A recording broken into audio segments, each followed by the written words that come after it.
Hello and welcome to another video in my double hippie diary. It's now exactly 10 weeks since my simultaneous bilateral hip replacement surgery, and this morning I started my phased return back to work, spending 2 hours working in a client's garden, which is a bit of a milestone.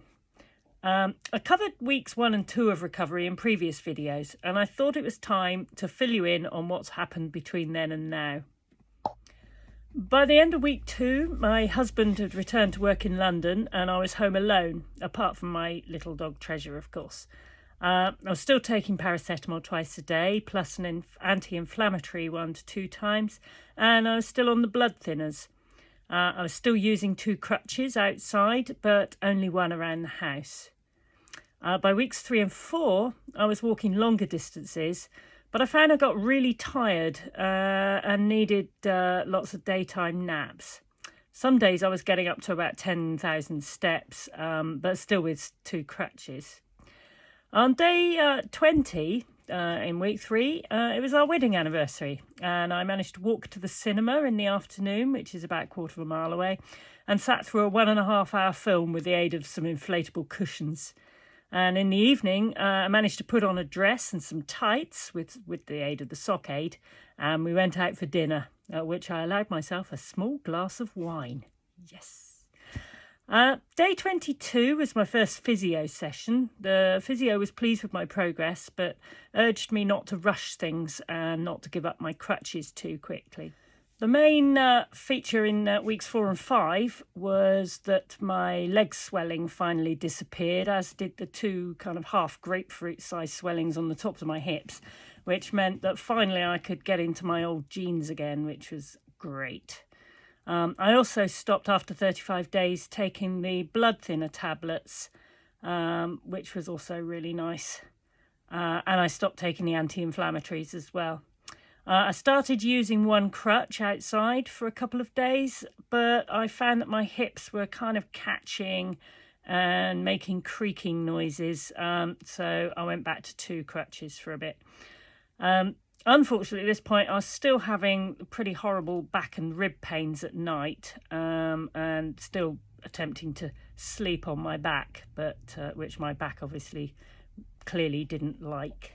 At 6 weeks, I had my review with the surgeon. I travelled to London by train and bus, and I couldn't believe how much easier it was than when I travelled up at 2 weeks post-op.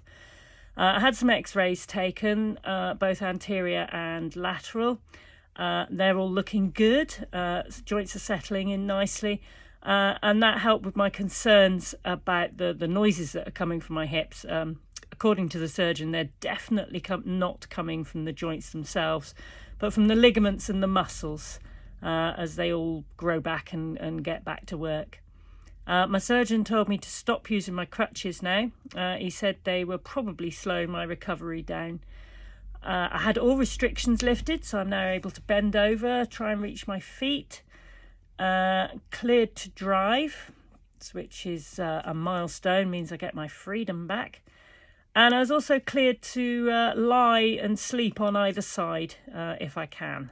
Obviously, it's a bit painful at the moment, but it's improving all the time.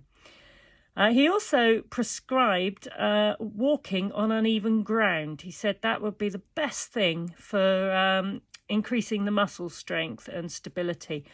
So walking in fields, woods, up and down hills.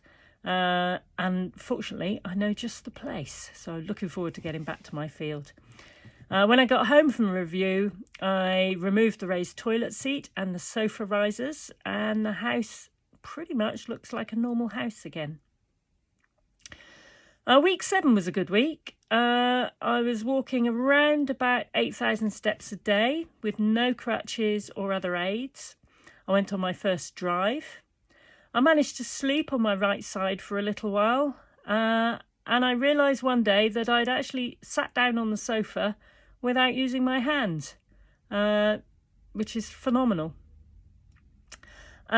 Just over 7 weeks post-op, I set off on a 6-day jaunt by train to see my girls, a little bit of a city tour around the country, which was wonderful.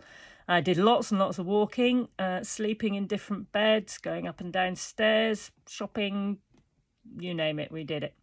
On one day, we walked over 17,000 steps and I had the absolute best night's sleep yet.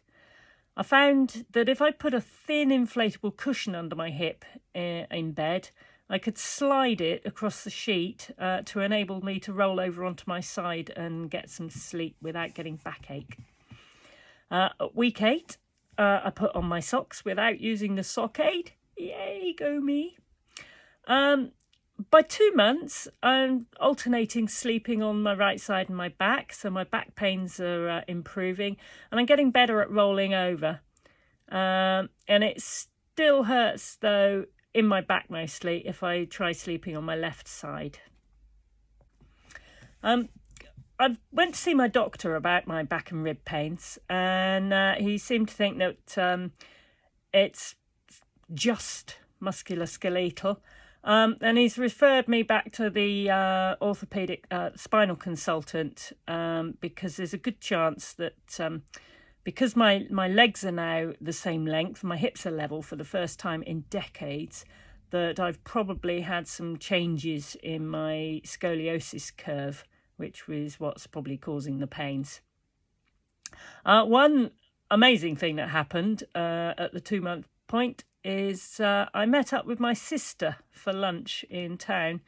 Hadn't seen her since probably week 1 after surgery, and she was already in the restaurant when I arrived, and when I walked in she didn't recognise me because my walk's changed so much. I'm actually walking straight for the first time in about 30 years, I think.